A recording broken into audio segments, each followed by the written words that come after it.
जैकबाबाद में Mehran social forum की जानिब से सिंध पुलिस के एहलकारों की अपग्रेडेशन के लिए रैली निकाली गई। सिंध पुलिस के एहलकारों के हक में निकलने वाली रैली की क़ियादत मेहरान सोशल फोरम के चेयरमैन अब्दुल हई सुमरो, गुलाब जान मेंगल व दीगर ने की। शुरा ने वश न्यूज से बातचीत करते हुए कहा कि हम जो है सिंध पुलिस के हिमायत में निकले हैं। हम चाहते हैं कि जैसे पंजाब, KPK और बलूचिस्तान में बग़ैर किसी ताख़ीर के अपना उनको अपग्रेड किया गया है, तो सिंध में जो हुकूमत है वो पाकिस्तान पीपल्स पार्टी की हुकूमत है। पाकिस्तान पीपल्स पार्टी की हुकूमत जो है वो अवाम की बात करती है, ग्रास रूट लेवल की बात करती है, अवामी पॉलिटिक्स करती है। तो इसलिए हम आपके चैनल के तवज्जुह से मोहतरम बिलावल भुट्टो जरदारी साहब, मैडम फरियाल साहिबा, चीफ मिनिस्टर सिंध और IG सिंध से गुजारिश करते हैं कि जैसे मुल्क के 3 जो है सूबे उन्होंने पुलिस को अपग्रेड किया है, तो सिंध पुलिस को भी बगैर किसी ताख़ीर के न सिर्फ अपग्रेड किया जाए, महंगाई को सामने रखते हुए उनकी तनख्वाहें भी बढ़ाई जाएं। सिंध पुलिस के जो जायज़ मुतालबात है उनको अपग्रेड किया जाए दूसरे सूबों की तरह। उनका भी हक है क्योंकि अपने जान निसार करके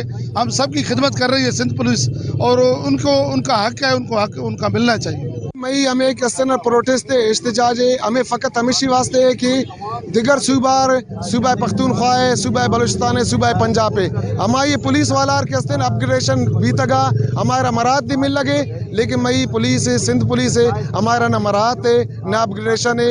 हमारा आज यही एहतजाज में कहना है कि जैसे कि दूसरे सूबों में हमारे पुलिस के नौजवानों को अपग्रेड किया है, उनको मराहत मिली गई है, हमारे भी सिंध पुलिस के जितने भी दोस्त हैं इनको मेहरबानी करके अपग्रेड किया जाए। रैली के शुरा ने DC चौक से लेकर प्रेस क्लब तक मार्च किया। पीपल्स पार्टी के चेयरमैन बिलावल भुट्टो जरदारी और वजीर आला से सिंध पुलिस के एहलकारों की अपग्रेडेशन और दीगर मराहत फराम करने का मुतालबा कर दिया। वीडियो जर्नलिस्ट वजीर खान के साथ बशीर अहमद बलोच, वश न्यूज, जैकबाबाद।